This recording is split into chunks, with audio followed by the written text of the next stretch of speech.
Hi everybody, it's Ashley with Titchy Farm Treasures. Straighten my camera here. I am going live every Monday at 10 a.m. is the plan for now. We'll just discuss some reselling adventures of the week and answer any questions, have conversation with anybody that shows up. So, man, I'm in Perkins, Oklahoma, guys, and it's been in the 80s, and we had a cold front come through last night. The wind was insane. It was blowing like 26 to 30 miles an hour. You could just hear it outside. And it is 20 degrees outside now. And it feels like 10 with the wind chill. That was quite a shift. But that's Oklahoma for you and our bipolar weather. Does anybody else live where there's bipolar weather going on?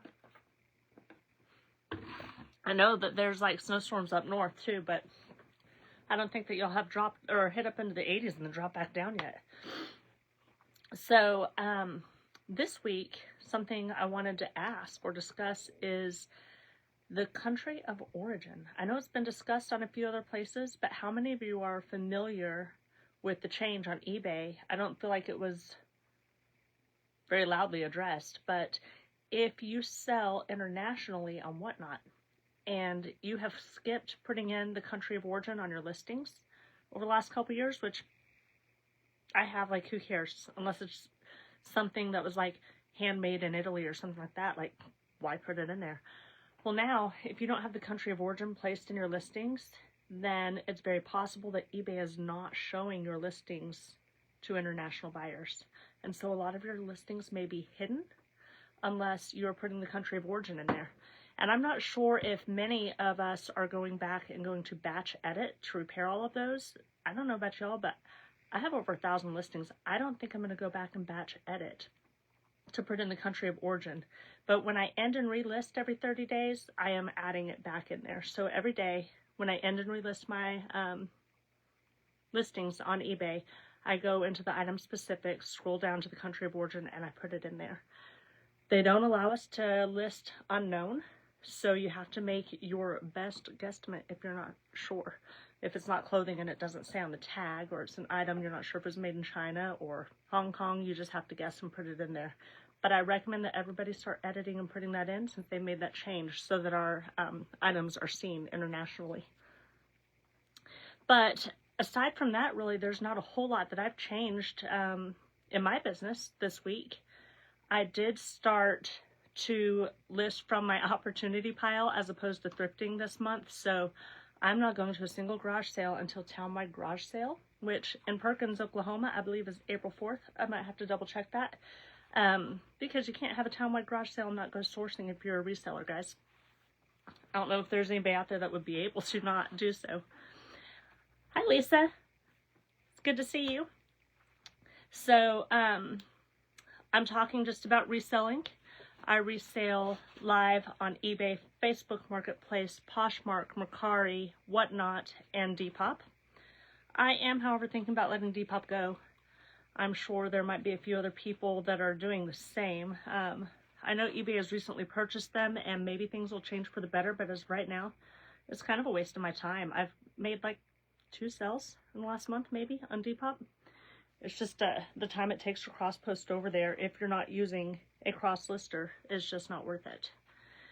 So my goal every day, I started last week, I made a video about it, is to grab 10 items minimum daily from my opportunity pile, or death pile as some people call it, and get those listed on eBay because that's just money sitting back there that's doing nothing with. I did find some pewter items that I showed, I think, in my video. They're not high value items, but man, guys, they've been sitting back there in a tub since December of 24. That's insane to me. When I started reselling, I was like, I'm not going to let that happen. I'll just list it as I buy it. Well, as every reseller knows, if you go to an auction and you fill your entire car and then you make a pile and you start listing out of that pile and then you do it again, all of a sudden there's items that have been lost. So if it's not skewed and listed in one of these 5 shelves here in a box, it's back in the back room. And so my goal is to get all of that up by summertime. And so no more sourcing except for townwide garage sale until that happens. I did find a red ginseng maker. I picked that up not too long ago at Goodwill. I'm going to get that listed, but I have to get a converter so I can test it to make sure it works. I can't find one anywhere except for in Korea of the model that I found. I've seen several going on eBay for anywhere from $80 to $400 depending on the model, but nobody seems to have the model that I found. So I think I'm just going to throw it up there and maybe start in the middle and see where it goes. And then I also have some items that will be going to the Roses weekly auction. That is our farm auction that we have in our area. It's between Perkins and Stillwater, and they will take anything on consignment and auction it every Saturday morning. And so the items that have come out of the large auction buyouts that I've done, that's sitting back there, that aren't worth my time to list, will go over, or they're too big for me to want to ship. And I am not scared of shipping big items, guys. I will use freight shipping. If anybody has ever shipped freight, let me know. I'm not scared to do that, but the amount of money that I make off of the item that I sell has to be worth my time to ship freight. And so there's a few things back there that I'll probably just take over to the Rose auction, and I think they'll bring good money. It's part of like a butcher scale, okay? And when I bid on the online auction, it looked to me like something that hung in a kitchen, and it wasn't labeled as a butcher scale. It just was metal. It looked industrial. It looked nifty, and I got it for $1, so it's like, cool. Well, when I went to Enid to pick up this lot, guys, this thing weighs probably 80 pounds, and it barely fit in my car. I had to lay all the seats flat, from the front to the back. And something like that is something I'll probably take up to Rose auction this week. It is nifty. Somebody will want it, but I don't want to deal with shipping something that's 80 pounds that maybe I will make $40 on, you know. I also have a Radio Shack light that I thought was pretty cool.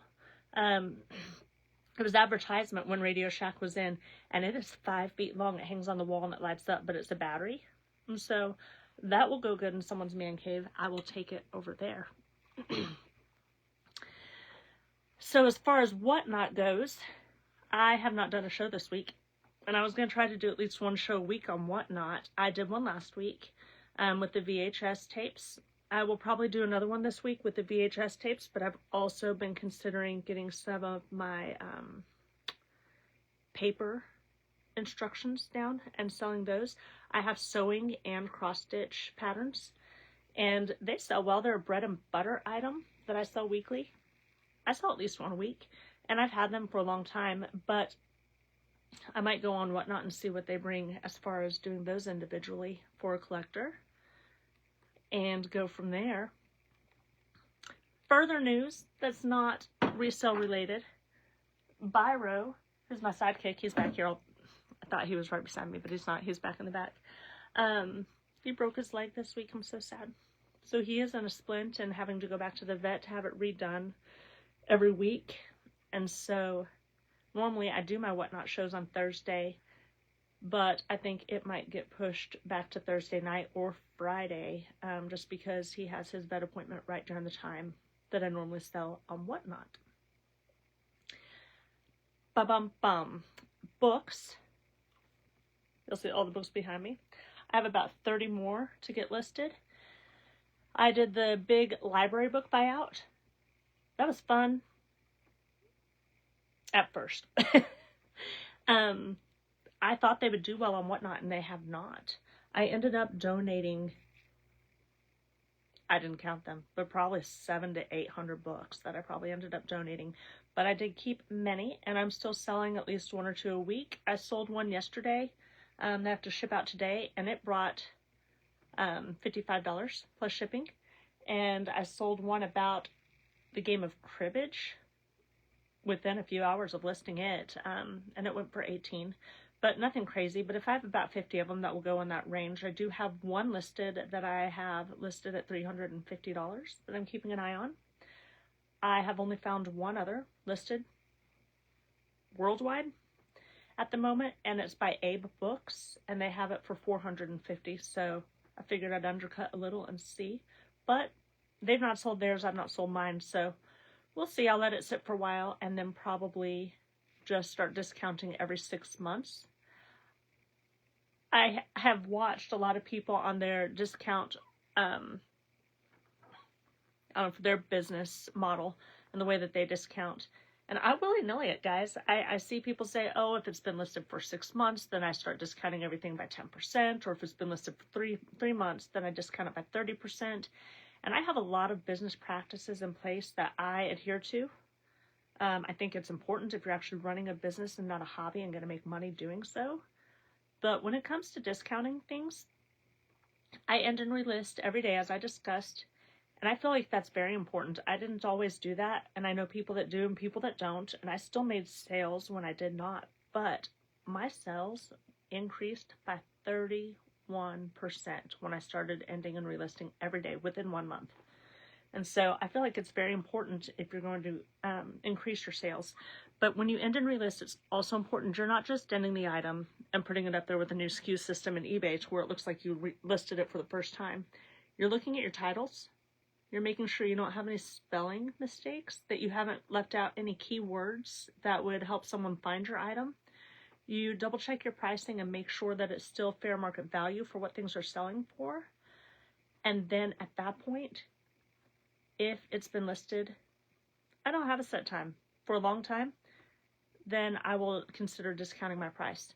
Honestly, I kind of do if there have been a lot of views on my item, which means it's being found and people are looking at it, but nobody's made a price or an offer or bought it.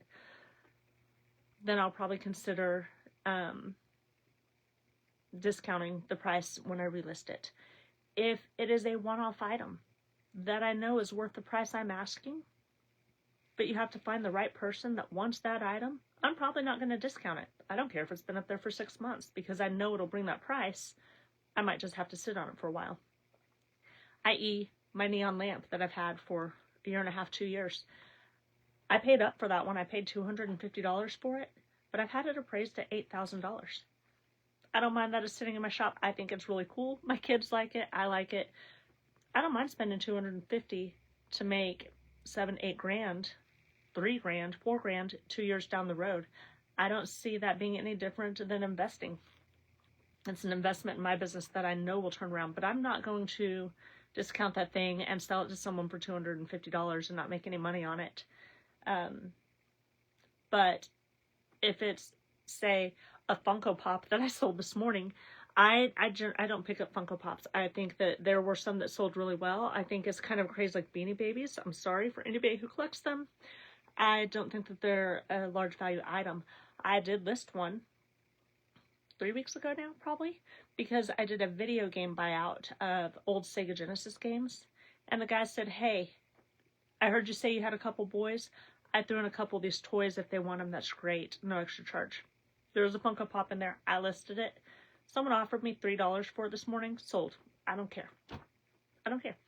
I will take a $3 profit on an item that's, worth $10 all day long. I don't care. I'm not going to sit on it and hold it. It is always about the fast nickel over the slow dime for a lot of those items, to me. And I guess we all have our own opinions on what those items are. But for the most part, it's all about research. Research. I had a conversation with one of the neighbors here recently, and he was like, so do you go into estate sales and garage sales looking for specific items to sell, or do you just know what sells, or what? And I said, if I don't know if it will sell, then I will look it up on the spot before I buy it. But I do know a lot of items that will sell, and the reason is I have spent the last 3 years researching antiques, vintage items, hours upon hours. When I was driving back and forth nursing, I would drive 3 hours a day, an hour and a half there, an hour and a half back, and I spent that time in my car listening to podcasts from other resellers that have been doing this for years, and they show you what they bought and what sold and what sells well. And I have learned so much, and I am still learning so much, and I think that's the only way that you could even begin to make it in this business is by knowing what sells. There is still a ton I do not know. And my phone is with me. I will not purchase anything that I don't look up on the spot. I mean, you just have to look it up, and you have to know your sell-through rates. And for any of you that don't know sell-through rate and its importance for eBay, for any reselling platform, but let's just say for eBay, if you see something that you think for retail arbitrage, garage sale, estate sale, online auction, whatever it may be, and you don't know what it's worth, you look it up on eBay, type it in the description, or you can reverse Google search it, and it will tell you at the bottom of the eBay page how many are listed. So say there's 1,000 items of that specific thing that you're looking at listed. Then you have to filter over and look at what it's sold for. Because I have seen someone list a paperclip for $1,000. Y'all, a paperclip's not worth $1,000. There was nothing special about it. People do that, and sometimes people get excited over high-ticket items and are dumb enough to purchase it. But you need to look at what it's sold for, not what it listed for. If there's 1,000 of that item listed and only 3 have sold, eBay does 90-day reviews. So if 3 have sold, 1,000 listed, that means 1,000 have been listed in the last 90 days and only 3 have sold. Y'all, it's not worth your time to list. It's going to sit there for a very long time. Unless it's an $8,000 lamp that you paid for $250 or a one-off item like that. But say there's 300 of those items listed and 472 have sold. Guys, it's going to sell, and it's going to sell quick. And so you look at the price that they're asking for it, and you can look at eBay and say, oh, this item will sell. It has sold more times than it's been listed in the last 90 days. It's worth your time to pick it up. You're going to make money on it every time. And so knowing the value and your sell-through rate is so important. I even did that when I was looking at a hair conditioner at Dollar General several months ago. My son, if you know him, has very thick, curly hair. And we were looking for a new conditioner for him to make it easier for him to brush through his own hair. And I was at Dollar General and was in their clearance section, because always check the clearance aisles, y'all. Looked up this conditioner, and even though I was buying it for my son's hair, I was like, I've never seen this before. It has argan oil in it. I'm going to look it up. I looked it up on eBay. Y'all, it had a 200% sell-through rate. It had been discontinued, and it was on clearance at Dollar General for $2.98. I bought them out. I then went to Stillwater, the next town over, and bought out all of the Dollar Generals there and in Cushing. And guys, I sold them for $30 a piece. That's worth my time. Always keep your eyes open, because you never know, even when you're not looking for something to source, when you're going to find something that's worth sourcing. You also have to be careful when doing that, especially with retail arbitrage, because I recently also made a boo-boo purchase. I was at Wally World with my daughter, and we were waiting on a prescription to be filled so that we could take it with us. And I saw all of these go on clearance, y'all. I don't know if you can see that, but it's the Old Spice. It's a kettle can specific version. A lot of times the special editions, that's the word I was looking for, of things sell really well, and it was clearance, and there was a lot of them. So I looked it up really fast. They were selling for $18 a can. They were $6.50 at Walmart. Cool. Grabbed it. But do you know what I didn't do? As we were in a hurry, we were going to get that prescription. My daughter was ready to get out of there. She wanted to look at something else. I was like, cool. That last sold for, 18 whatever a can. I grabbed all of them, put it in my cart, bought it. I mean, there were several. I think it was like $78 worth of purchase. Get back to list it. Y'all, yes, the last one sold for that price, but it was right before Christmas. Right in the middle of football season. And the ones that sold, there were so many more listed. I don't remember the exact numbers, but there was like, say, 4,000 listed to 200 sold. I did not stop and look at all the numbers. And I purchased them for $78, and I haven't sold one of them. So there's a story of someone who's even experienced and knows to look. But I was in a rush and made a quick judgment and bought it, and it was a bad purchase. So it can happen, and sell-through rate is very important. I did not think I was going to be talking about sell-through rate today, guys. If you don't know me, I'm very ADHD and fly by the seat of my pants. I'm not good at, shaking. I'm not good at like coming up with a plan of what we're going to all discuss. Last week there was a couple people in here and they had questions that kind of spurred the discussion. This week I don't seem to have any questions, and that's okay, but people watching this live later might have questions, and they drop them in the comments and I'll go ahead and answer them as they come through. I am excited for garage sale season though, even though I'm not sourcing until town my garage sale. That seems to be where I get a lot of my one-off items the most from. As we discussed on sourcing last week, 90% of my sourcing for my business is online. And so, high bid, eBay. I even purchased a large makeup lot off Mercari. Thing that's been probably 3 months ago. I was trying to think about when. I had gotten, look at me double telling stories. I purchased a large buyout of Merle Norman makeup in Stillwater from someone who had posted on Facebook. Large buyout for reseller. Always have your Facebook settings to things that you're looking for. Reseller lot is one that I have saved for, so it flagged me. Man, we went back and forth for like days on the price of this makeup. This person owned a store previously, and it was the inventory left over from their store when they closed. I ended up getting all of it for $300. And guys, I've made over $3,000, and I still have some listed and some for sale. And so I had never sold Merle Norman before, and they were all discontinued colors, which is why they're selling so well, because people want their colors that are gone. And so, sorry, I move a lot, y'all. They're doing well. I still have a lot. And so then I started looking for Merle Norman, and I had that saved. And there was someone on Mercari that was selling a large lot of Merle Norman lipstick. And guys, I say large lot. I mean, it was like, I think 20 sticks of new lipstick with a discontinued color. I got it for $10 on Mercari. And they sell for $10 a piece. And it may take me a year to go through all of them, but paying $10 for 20 of them and getting $10 a piece, that's where you make your money at, guys.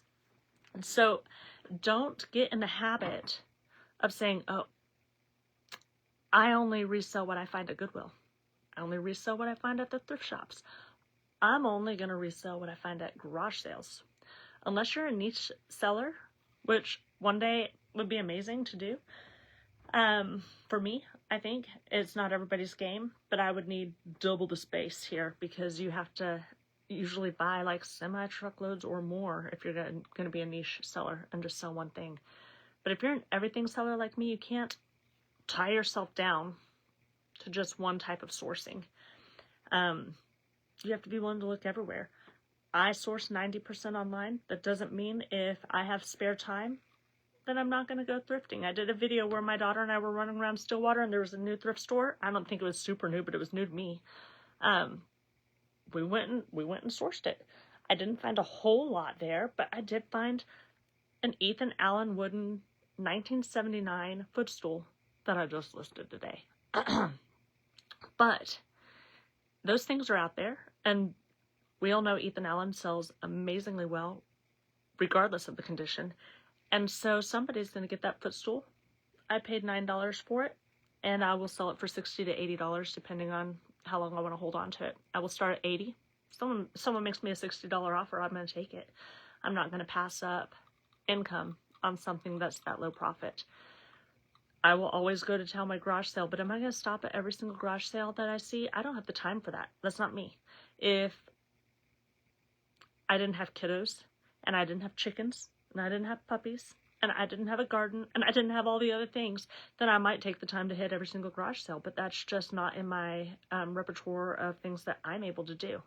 But I can take the time to scroll through an auction and choose items, do the research as I'm going to bed, instead of reading a book, which I also like to do from time to time, and save the items, sit in an auction for an hour. When it ends, a week later, and go pick up a whole entire carload of stuff. That supplies my inventory for the next 2 months. Whereas a lot of people have the time and love. I love going garage selling. I just don't have the time to hit every single garage sale. It takes my entire day to do so, where I can spend an hour and get the same amount of items, if not twice the amount, for just as good of deals. A lot of times I have come across a lot of knives that I purchased, and there were Cutco knives in there, and I made my money back really fast. You never ever know. Some of the auctions are very good, and they know what they have, and they'll list them individually and take really good pictures. And I have found some of the auction houses, they get so much stuff, they don't care to go through and look at all the knives. They'll just list a lot of knives. If you're not familiar with kitchen knives, guys, go do some research.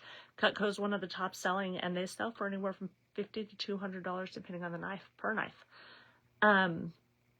Let's see, the vintage clothing lot that I bought, I paid $75 for the entire closet. Some auction houses will split up the clothes and take pictures of them, and you're buying 10 items at a piece. Some would have pulled down all the shoes, which the shoes were horrible. They were all dry rotted. That's a whole other story. And some will pull all the books out and all the luggage out and sell it all separately. And some, like this one, took one picture and sold the entire closet. I got the whole closet for $75. The shoes were a bust, every single pair. They were in shoe boxes. It was one of the reasons I bid on it, because of the name brands of some of the shoes, but they all had dry rot. I found out when I went to pick up that the house had been sitting empty for several years. But the clothes turned around, and I sold them all in 2 days for $800, guys. And then there was a whole bunch of embroidery fabric paint. Something I knew nothing about, something I didn't even know to look for, but it was in a bag in the back of that closet, and I sold a big lot of it for $90 and sold a couple books out of there, and there's some bags that I sold out of there, and some Christmas, what do you call those, like Christmas villages that were still in the box that I've sold several of, and I still have several for sale. And so sometimes buying the unknown will turn you a profit, but other times buying the unknown can cost you money. So you have to be looking through the pictures and find that you're going to be able to at least make your money back. Just like a lot of people do if you're doing storage auctions. I personally have never bought a storage unit. My father used to do quite a bit, and I have some friends that do storage units. I'm not opposed to it. That's a lot of work. But so is buying the amount of stuff that I buy, I guess. So it's just, c'est la vie. What is your preference? Either way, we're all here to save things from going into the landfill. We're all here to make a profit and have a good time. And I've enjoyed hanging out with everyone today, even though it looks like there may only be one person watching right now. I know that there will be several come back and watch it throughout the week. So as people start to watch this on my page, feel free to ask any questions. And I will be back next Monday at the same time from my shop. And maybe I will bring in some of the things I found from a death pile that have sold. And we can do that next week and look at some of the things that have been selling. I also am on YouTube at Chit Farm Treasures. I am on Instagram, TikTok. Tomorrow night I will be on Kat the Nurse Flipper's Reseller podcast. That is every Tuesday at 8 p.m. Central Time. No, it's 7. It's 7 p.m. Central Time. But there's a panel of 4 of us, and there's usually around 200 or 300 people in the YouTube that ask questions and have a whole conversation. We have a really good time. Y'all should come join us tomorrow night. I will post that link on my Facebook page as soon as I get it from Kat a little later on today. I appreciate it. Hope to see y'all there, and we'll see you again next Monday. Until then, God bless and keep thrifting. Bye, guys.